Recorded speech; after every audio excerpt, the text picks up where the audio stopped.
नमस्कार, मैं विजय लक्ष्मी, सहायक आचार्य राजनीति विज्ञान, गौरी देवी राजकीय महिला महाविद्यालय अलवर। और आज हम इस वीडियो में संयुक्त राज्य अमेरिका की विदेश नीति के उद्देश्यों के बारे में जानेंगे। ये एक जाना माना तथ्य है कि हर राष्ट्र के अपने स्वार्थ होते हैं, अपने हित होते हैं, जिन पर वह अपनी विदेश नीति आधारित करता है। संयुक्त राज्य अमेरिका भी इसका अपवाद नहीं है। अमेरिका की विदेश नीति के बहुत से लक्ष्य हैं, जिनमें सबसे पहला लक्ष्य है राष्ट्रीय सुरक्षा। हर देश की विदेश नीति की भांति ही अमेरिका की विदेश नीति का मुख्य लक्ष्य इस प्रकार की व्यवस्था करना है ताकि उसकी राष्ट्रीय सुरक्षा पर किसी भी तरह की कोई आंच न आने पाए। इसलिए अमेरिका यूरोप, एशिया और अफ्रीका में शक्ति संतुलन बनाए रखना चाहता है। यूरोप में पश्चिमी जर्मनी और एशिया में जापान व पाकिस्तान का समर्थन उसकी इसी आवश्यकता पर आधारित रहा था ताकि सोवियत संघ और साम्यवादी शक्तियों के विरुद्ध शक्ति संतुलन स्थापित किया जा सके। इसके अलावा जनतंत्र की रक्षा। अमेरिका लोकतंत्र का प्रबल समर्थक है। प्रथम महायुद्ध उसने जनतंत्र की रक्षा के लिए लड़ा था।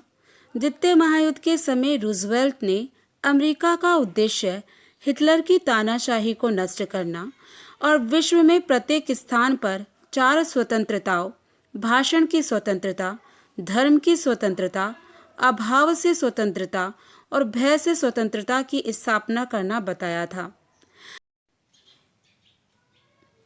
लेकिन यदि हम वर्तमान में देखें तो हम ये पाएंगे कि अमेरिका में बाइडेन के राष्ट्रपति चुनाव में विजय होने के बाद ट्रंप के समर्थकों द्वारा जो रुख अपनाया गया, जो हिंसात्मक प्रदर्शन किए गए, उससे अमेरिका के लोकतंत्रात्मक या लोकतंत्र पर प्रश्न चिन्ह लगना लाजमी है।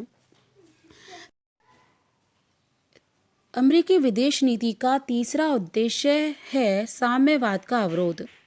द्वितीय महायुद्ध के बाद अमेरिका ने साम्यवाद के बढ़ते हुए प्रसार को रोकने का दृढ़ संकल्प ले रखा है। चेस्टर बोल्स के शब्दों में युद्ध के बाद मुख्यतः अमेरिकी कूटनीति साम्यवाद को उसके विस्तारशील सोवियत और चीनी रूपों में विशाल रूस और चीनी सीमा के चारों ओर शक्ति की स्थितियां उत्पन्न करके रोक रखने की रही है। इसके लिए अमेरिका ने प्रत्येक सोवियत विस्तारवादी कार्य में विघ्न डालने का निश्चय किया। अमेरिकी विदेश नीति का एक मुख्य उद्देश्य तनाव कम करना भी रहा। सोवियत संघ और अमेरिका दोनों ही पारस्परिक तनाव को कम करने की चर्चा करते रहे और दोनों ही एक दूसरे पर तनाव बढ़ाने का आरोप भी लगाते रहे। अणुपरीक्षण प्रतिबंध संधि 1963, परमाणु अप्रसार संधि 1968,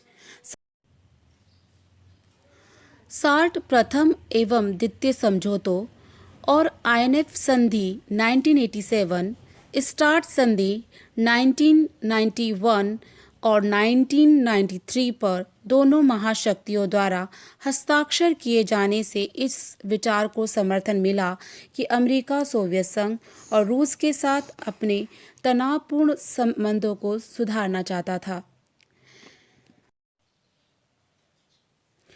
पांचवा उद्देश्य है विश्व शांति।